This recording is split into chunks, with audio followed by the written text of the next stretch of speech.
This is the world's first RB26 swapped Mark 5 Supra, an iconic engine from the 90s resurrected into a modern Supra chassis.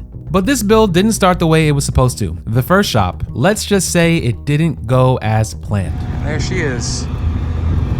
Got my baby back though, she's here. Missed this car, man. That could have been the end of the project, but instead I made a decision to move the car to a team that could bring the vision to life. Empire Fabrication, where Goku stepped up and brought this vision to life. The man, the myth, the legend! Don't know who you're talking about. This is Jay, this is Goku. He's gonna be doing the fabric on the Mark 5 Supra. If you could tell us what we're gonna be doing here for this mock-up for the intercooler, that'd be fantastic, because I have no idea what we're doing right now. None. We're gonna make space for it. And we're gonna make it fit. But before we begin, we should probably cover what this build actually consists of. This isn't just an RB26, it's an RB30 with an RB26 head, a combination that's been popular in Australia for years. It's stronger, more reliable, and capable of making serious power.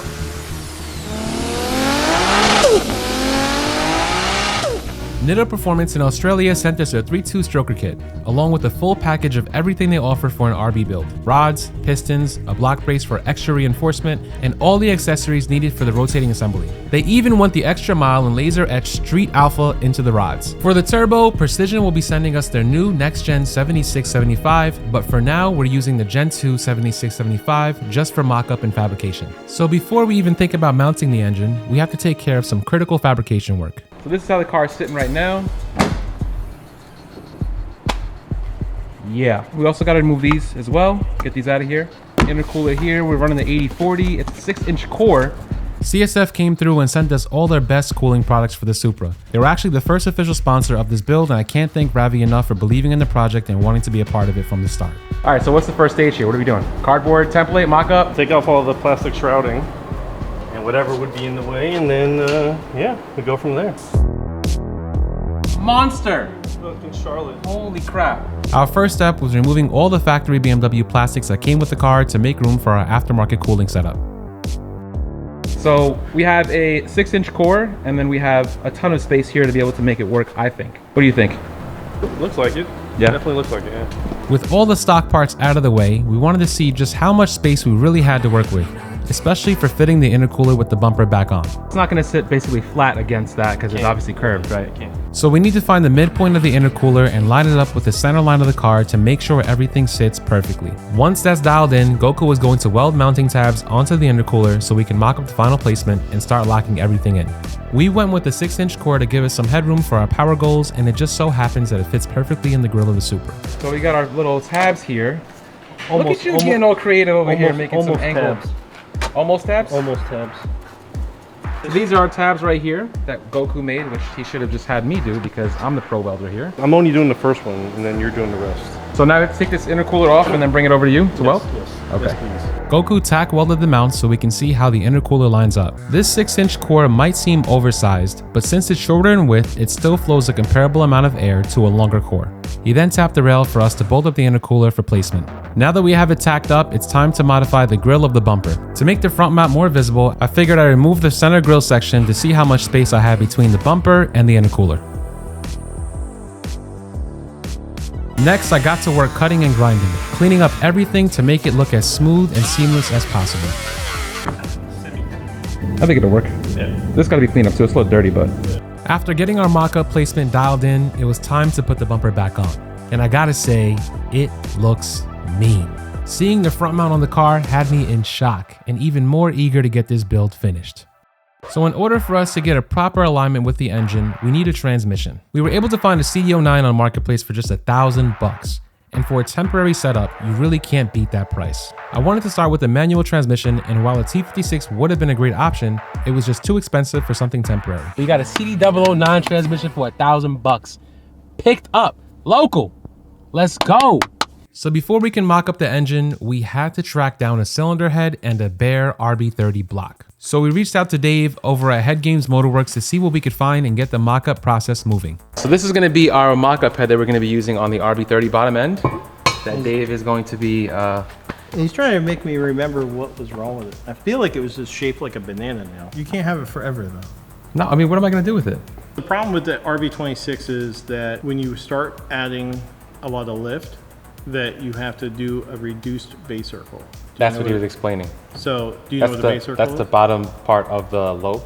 Yes. Yes. So you have to make that smaller, and then you add lift in the other direction. So that would pull you away from these oil holes. So when you go to clearance it, you can get very, very close to that oil hole, and then kind of screws you up. So I learned my lesson. So we're gonna get GSC Power Division to Shout out to Greg. valves. Shout out to Greg. Greg is gonna support us with some valves and conical spring kit. We'll put the Toyota buckets in it, and we'll put his cams in it, and we'll put S2s in it. I'm excited, man. Yeah, me too. Ready to go. 1300 or 14 or 15, You can do whatever maybe you want. even 16. You're not gonna do that. While we were at Head Games, Dave made a call to Edgar, the owner of Sleeper Tuning, to see if he had an RB30 block we can use for mock-up. And luckily, he did.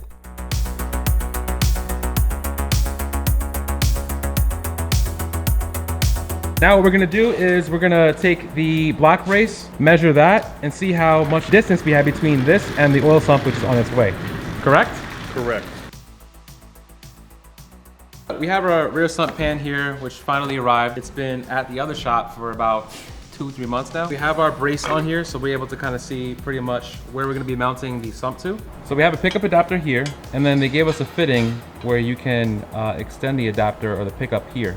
But since we are running a rear sump setup, we have this kind of pickup because now it has to go towards the back of the sump. Put a 2J in it?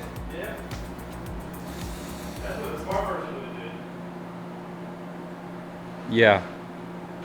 As you guys can see here, we have the sump and there's a little bit of clearance here. So the problem is if that pickup extends up too high off of that brace, it might hit here and we may not get clearance. It should work out. This comes off pretty much.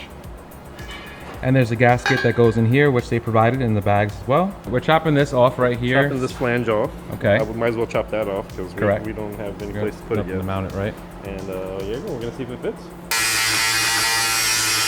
That looks good though. I mean, that would kind of be the first go at it, and hopefully it works. If not, then we're gonna try again. We're gonna keep trying until it works. That's what we're cutting. And we're gonna cut this from here. You can even notch this side, and we can build up off it, or you can go all the way across. Whatever you want to do, whatever's easier for you to cut. This is only right now just to get this thing on there and see, do we have to notch this out more? Okay. You know, do we have to notch this out? so what we're gonna do is we're gonna chop this, and then hopefully we can clear the pickup. And once we clear the pickup, we'll be able to add whatever piece we need to add onto here to prevent it from going all the way out on this part of the sump. So if we can add some capacity here, Goku was saying it'd be more ideal, because then we don't have to add so much here, and we also have to make room for our downpipe as well. It was time to start cutting up the oil pan. The oil sump is from JHK, a cast aluminum rear sump conversion that gives it an OEM look and feel. The only downside is that it comes with a lot of curves, which made it kind of tricky to cut through for modifying. But in terms of build quality, the pan is top tier. Be anything. You can do it small. You can do it big. You know, like I said, adding more volume over here. Like if you did it here, right, and you put it straight, that would be adding minimal volume to it. After we cut out the center section of the pan, Goku had me build the template for the new design using some cardboard boxes he had lying around the shop. Definitely not my favorite part of the build, but I had to get it done. So we basically made a cardboard template for this, and we got our measurements down. It looks like right now, and hopefully this, is able to, do the job. Next, we turned the cardboard template I made into reality. We cut out the pieces based on my measurements and tacked them to the pan. Before that, I had to measure, cut, and fine-tune everything by hand. It took about 4 hours just to get the template right and make sure all the angles and clearances would work. Getting the shape to match the pickup and curves of the pan was a lot harder than it looked. Once we found the right angle to clear the pickup extension, we started locking it in piece by piece. Slowly but surely, it started to come together just like we planned.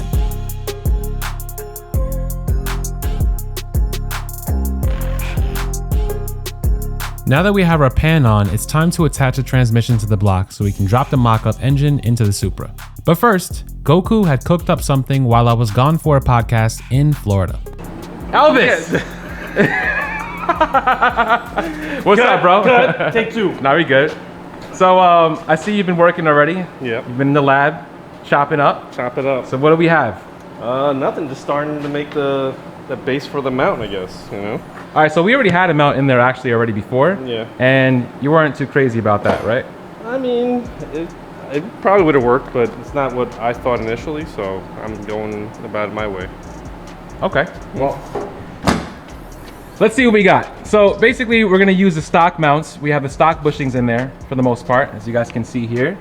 And what we're gonna be using is your mount to go over that, which will allow for more support, I'm assuming, right? I mean, this is kind of the design of how the factory BMW sits. It sits over it in a big spot and kind of bolts down like that, and then it's built off and attached to the block somehow.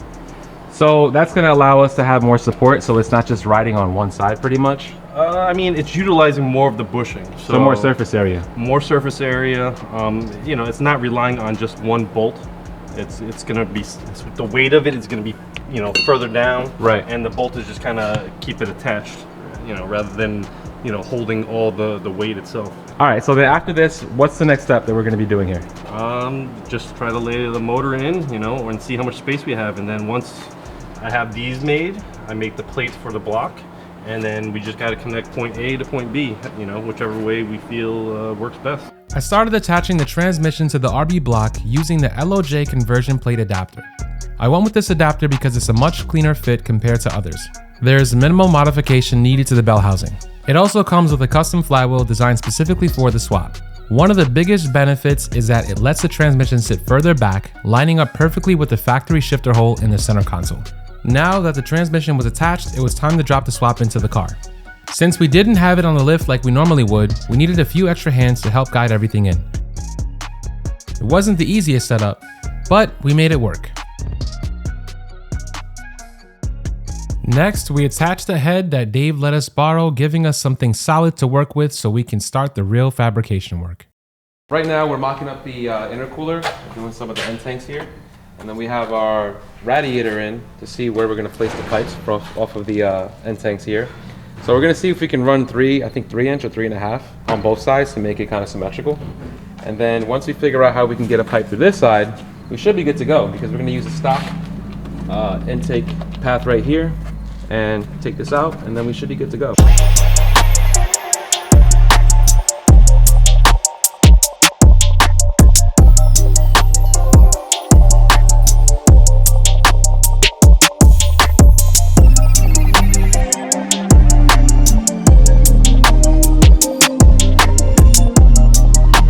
What we got right here? Huh? Yeah, we all got earplugs. This shit works. No, it doesn't. When you cut the line, you can take, you know, like clamp a piece of straight edge to it. So like when you're doing it, you can kind of just run the angle grinder along it. So you have like a guide, you know?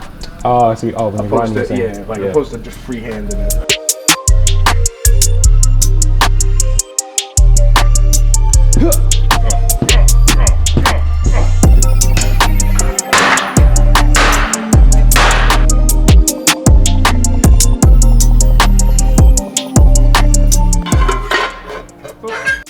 Do, man. Nobody's gonna know. Nobody's gonna know. How would they know? I went to the gym, I went to the track. I can tell, you know, And you folded a couple pieces of metal and cardboard. After hours of cutting and bending, Goku finalized the end tanks so we could mount them to the core.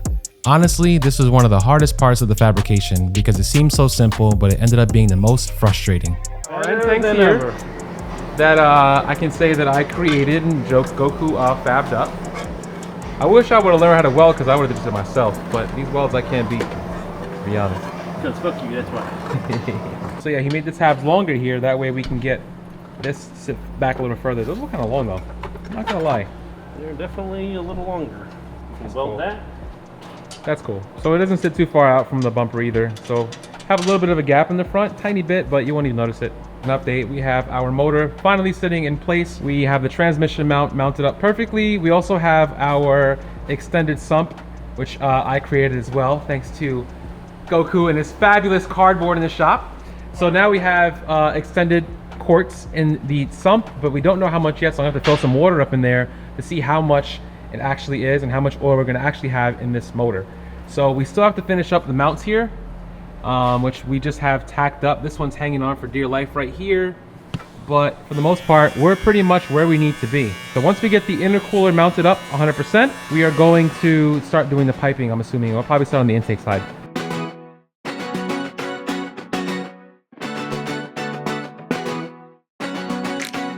I like it. We actually put the bumper on, right?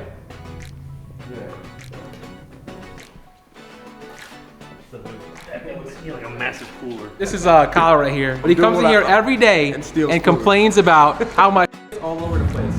So shout out to Kyle from CarTech Motorsports for always coming in here talking. He's gotta clean his act up, bro. And shout out to him for hooking me up with brakes on my daily. I appreciate that, man. That was clutch. He don't bring me the Supra, he brings me the toaster. That's right. This is my daily mechanic right here. And we get it done. With the front mount end tanks welded on, it was time to start mounting the radiator. CSF supplied us with their core, and since the water pump now sits on the opposite side, we use their Skyline and Top Rank collab radiator to avoid major mods. We tried mounting the radiator back in the stock Supra location, but it sat way too high and blocked the view of the engine, so we dropped it lower towards the front of the car. After that, Goku started tacking up the engine mounts, and then we started putting the manifolds on to start our intercooler piping. On the intake side, we're running a Hypertune intake manifold with dual fuel rails. On the exhaust side, Ben from Nitto Performance in Australia sent us over the Nissan RB 70mm V-band exhaust manifold. A lot of RB manifolds are known for boost creeping, and this Artec manifold solves all those problems. For the intercooler piping, the plan was to make it look sleek and low-key, so we ran the piping through the stock intake location. I like this setup right here. I kind of remember some guy having an idea of going through that. I don't know who that was. It must have been me. I just want to see this thing running. It looks dope though. Like it fills the engine bay out. Very nice. I'm not gonna lie, that manifold is fire. Gets me aroused. He said, I don't know. I don't know. I don't think so. He's kind of going straight from here. I mean, I want the pipe to sit like that. You know what I'm saying? I mean, that kind of looks like it's sitting like that. Yeah, exactly. You gotta see where you want to be able to put this to run through. Remember, you're gonna have a big pipe that's attached to it. So for you to put the pipe in, you're gonna have to go like this. You're gonna have to take the big pipe like this and go like and somehow wiggle it in. You know, so you don't want the connection someplace hard, but you also want the connection so it can like kind of turn into it, and then you can clamp it over here. While Goku fabbed up the piping, I started tearing down the interior to cut out the shifter hole. Luckily, the outline was already there since Supra comes in a manual from 2023 and on. I also installed the OEM clutch pedal assembly, which I was able to pick up from Toyota, and grabbed a manual center console off of eBay. The whole conversion was pretty straightforward. Toyota basically had it all prepped for us.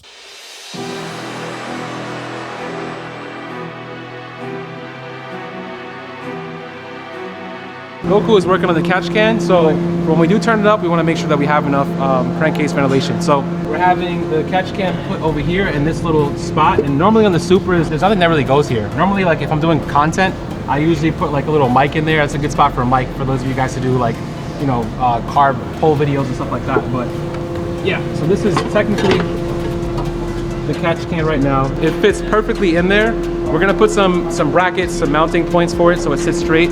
So what we're gonna do is we're gonna put a vent on the top here, which he's working on right now. And then we're gonna put two 12-AN bungs on the bottom, go straight down and put a 90 straight to this, and they're gonna go straight down to the sump extension that we just added. Huge shout out to Justin over at Tycon Industries. He overnighted a set of RB26 cam covers to support the build. Prices on these covers are insane right now, so he really saved the day. Appreciate you, Justin.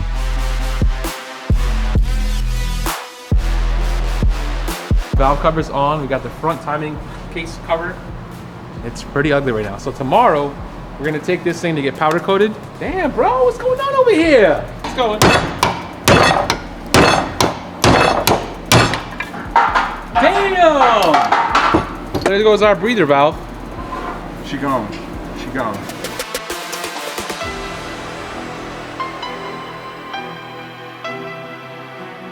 All right, so we have the catch can done. This guy over here was able to finish it up. It's currently 10 o'clock at night. Good job. He put a filter up here for maximum breathing, filtering sensation here. We have two bungs here, so he kind of made the curvature over here to go with the flow of the plastic, you know, whatever thingy majiggies here. And then we got two bungs on the bottom, like I said. This is a pretty cool setup. Unfortunately, he doesn't have a logo to go on there.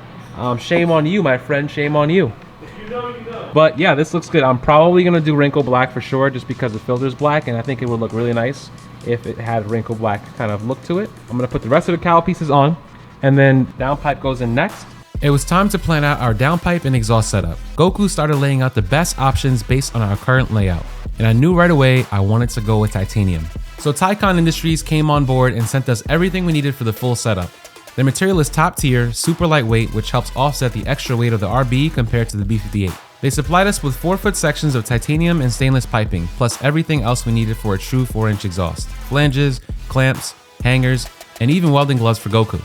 We'll be running a flex pipe off of the downpipe into the titanium section of the exhaust, and Taikon also sent over their 4-inch muffler, which I'm really curious to hear in action. The quality and presentation from Taikon is next level. Big shout out to them for supporting the build. Now let's get into the final stretch of fabrication.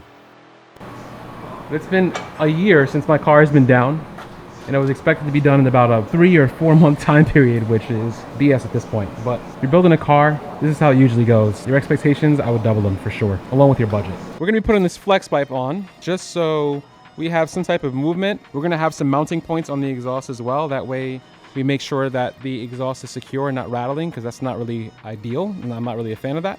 So we don't want to put any stress on any of the parts of the motor at all, or even the manifold or turbo. So we want to make sure that we have this just to alleviate some of the vibrations. Goku started tacking up our transition pipe.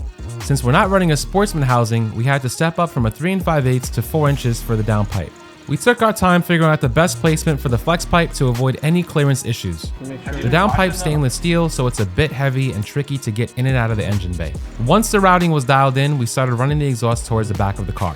So our exhaust is going to exit on the driver's side, even though it might have been easier on the passenger side, but most OEM JDM cars run their exhaust to the left. We found factory mounting points and clearances and used the 4-foot sections Taikon sent to get the exhaust run in place. Goku then started tacking up and welding up the exhaust, making sure to back purge that titanium for strong and leak-free welds. With the main run done, it was time for the final piece, getting the muffler in. I had to grind down the tab and trim the inside corner of the bumper to fit it how I wanted. I was aiming for a slight angle with the muffler, nothing too aggressive and over the top. The trickiest part was finding the right angle and making sure the tip of the muffler didn't stick out too far. Once I was set on the angle, we started to mount the muffler and begin making our final connections. If I ever wanted to go straight pipe, the back section is a V-band and removable, so it's an easy swap. Now that everything's lined up, welded, and in place, it's time to tighten it all down and lock in our mounting points. The build's going down. What The build's RB going build. down? The RB build? Yes. I should have went 2J, huh? That's what you've been saying? You should have won LS. LS? Yeah, Coyotes. Right now we're gonna lower it because the exhaust is kind of low. He's saying it's not, but there's really nothing we can do about it because, for one, the transmission, it's 4-inch, and also we're coming off the other side. But it looks good. I think it's really perfect now. I think it's solid. Just gotta clean it up a little bit, you know what I'm saying? Let's lower this thing and see where we're at.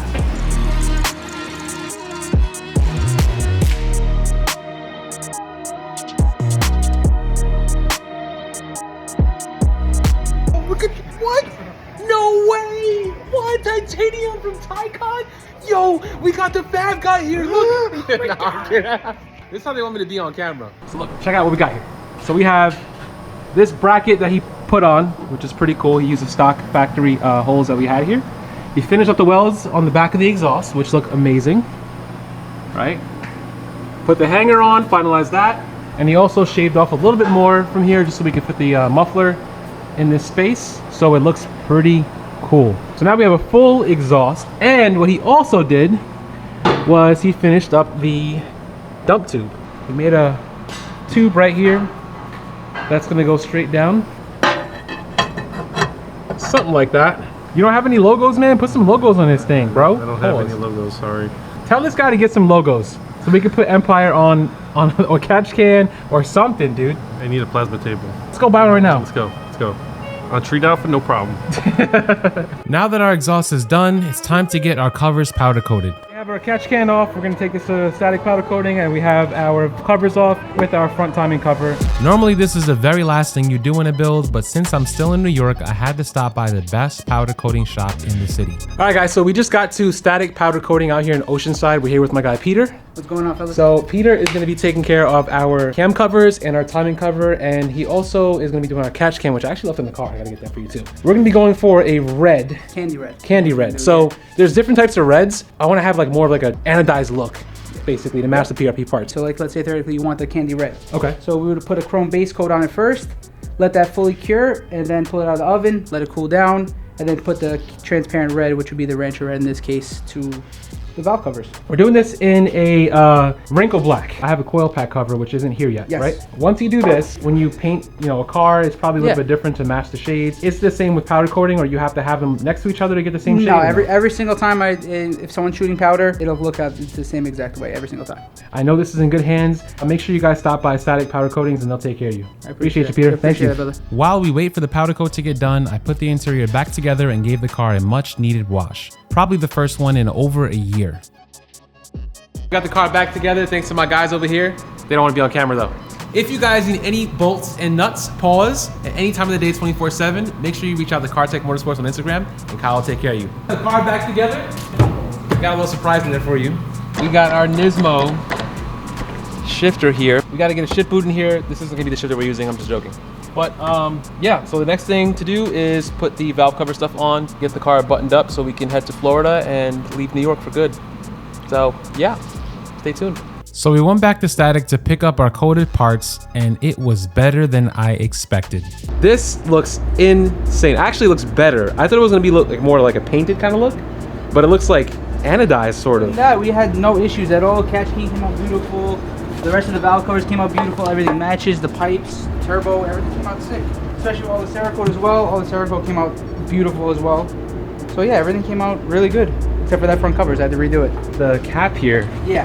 which you made work, which well, they'll see it after it's Yeah. like wrapped up and stuff. But damn, dude, Yeah, I can't no. thank you enough, Of course, bro. brother. So if you're in the tri-state area, Yes. please make sure you stop by Static. These guys did a great job on all of the parts. You exceeded my expectations. Make sure you reach out to Static and you can talk to Peter. Appreciate you, bro. Thank you. Appreciate you. On the next episode of the build, we bring the car together as much as possible, load it up on the trailer, and say goodbye to my hometown in New York. The journey continues as we head to Florida to start the next chapter, both for my life and for this one-of-a-kind build. You don't want to miss what's coming next, so hit that like button, subscribe, and stay locked in for the rest of the series.